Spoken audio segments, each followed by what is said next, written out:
Hello दोस्तों, नमस्कार। स्वागत है आपका हमारे चैनल पर। तो दोस्तों चलिए आज हम जानते हैं पूना पैक्ट क्या है।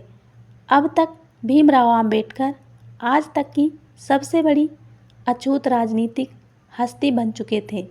उन्होंने मुख्यधारा के महत्वपूर्ण राजनीतिक दलों की जाति व्यवस्था के उन्मूलन के प्रति उनकी कथित उदासीनता की कटु आलोचना की।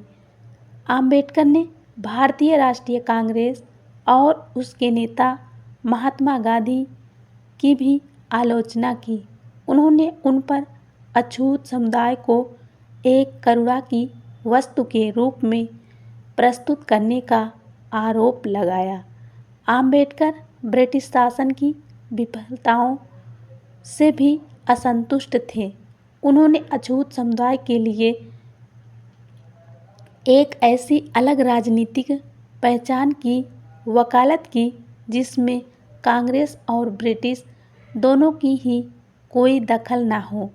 लंदन में 8 अगस्त 1930 को एक शोषित वर्ग के सम्मेलन यानी प्रथम गोलमेज सम्मेलन के दौरान अंबेडकर ने अपनी राजनीतिक दृष्टि को दुनिया के सामने रखा, जिसके अनुसार शोषित वर्ग की सुरक्षा उसके सरकार और कांग्रेस दोनों से स्वतंत्र होने में है।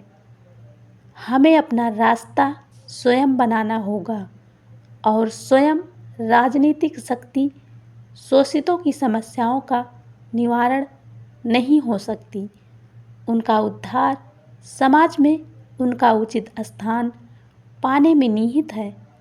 उनको अपना रहने का बुरा तरीका बदलना होगा। उनको शिक्षित होना चाहिए। एक बड़ी आवश्यकता उनकी हीनता की भावना को झकझोरने और उनके अंदर उस दैवीय असंतोष की स्थापना करने की है जो सभी ऊंचाइयों का स्रोत है। अंबेडकर ने कांग्रेस और गांधी द्वारा चलाए गए नमक सत्याग्रह की आलोचना की। उनकी अछूत समुदाय में बढ़ती लोकप्रियता और जन समर्थन के चलते उनको 1931 में लंदन में होने वाले दूसरे गोलमेज सम्मेलन में भी भाग लेने के लिए आमंत्रित किया गया। वहां उनकी अछूतों को पृथक निर्वाचिका देने के मुद्दे पर गांधी से तीखी बहस हुई। एक ब्रिटिश डॉक्टर अंबेडकर के विचारों से सहमत हुए। धर्म और जाति के आधार पर पृथक निर्वाचिका देने के प्रबल विरोधी गांधी ने आशंका जताई कि अछूतों को दी गई पृथक निर्वाचिका हिंदू समाज को विभाजित कर देगी। गांधी को लगता था कि सवर्णों को छुआछूत भुलाने के लिए उनके हृदय परिवर्तन होने के लिए उन्हें कुछ वर्षों की अवधि दी जानी चाहिए, किंतु यह तर्क गलत सिद्ध हुआ। जब सवर्णों हिंदुओं द्वारा पूना पैक्ट पूना संधि के कई दशकों बाद भी छुआछूत का नियमित पालन होता रहा, तब 1932 में जब ब्रिटिशों ने अंबेडकर के विचारों के साथ सहमति व्यक्त करते हुए अछूतों को पृथक निर्वाचिका देने की घोषणा की, तो कम्युनल अवार्ड की घोषणा गोलमेज सम्मेलन में हुए विचार विमर्श का ही परिणाम था।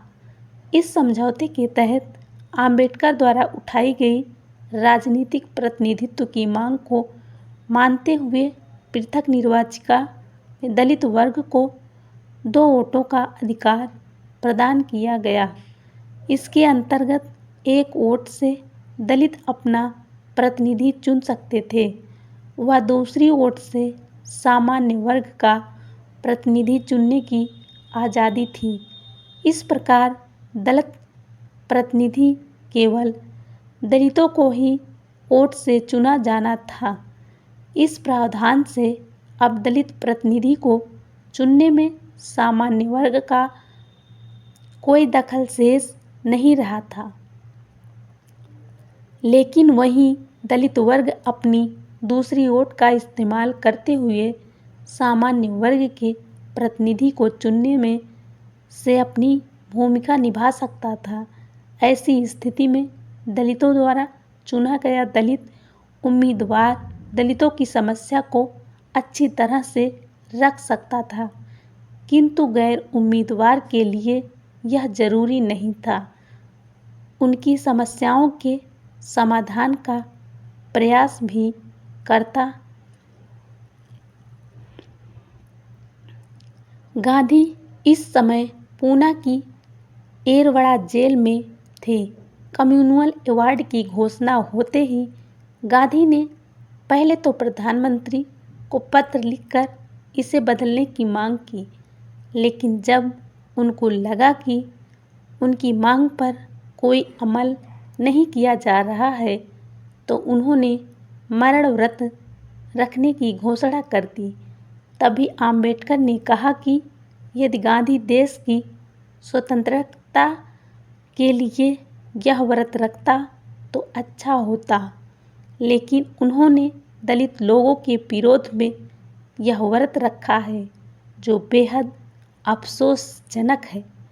जबकि ईसाइयों, भारतीयों, ईसाइयों, मुसलमानों और सिखों के मिले इसी पृथक निर्वाचन के अधिकार को लेकर गांधी की ओर से कोई आपत्ति नहीं आई। उन्होंने यह भी कहा कि गांधी कोई अमर व्यक्ति नहीं है।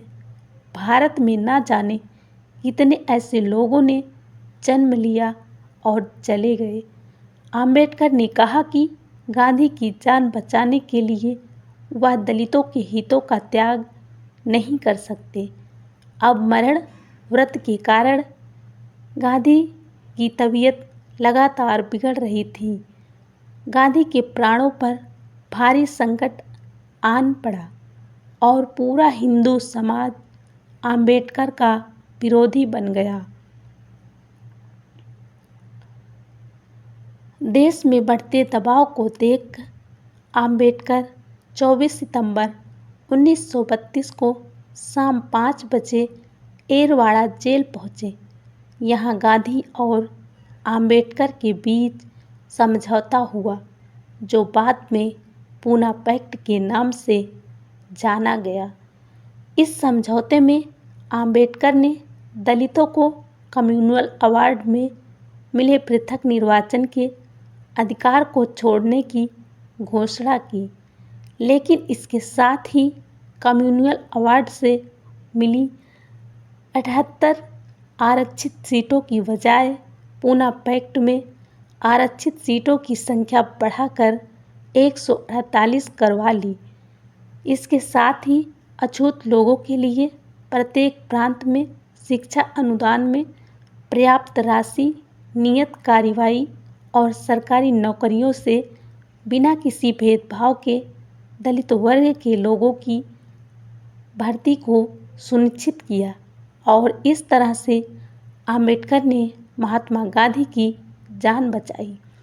आम्बेडकर इस समझौते से असमाधानी थे। उन्होंने गांधी के इस अनशन को अछूतों को उनके राजनीतिक अधिकारों से वंचित करने और उन्हें उनकी मांग से पीछे हटने के लिए दबाव डालने के लिए गांधी द्वारा खेला गया एक नाटक करार दिया। 1942 में आम्बेडकर ने इस समझौते का धिक्कार किया।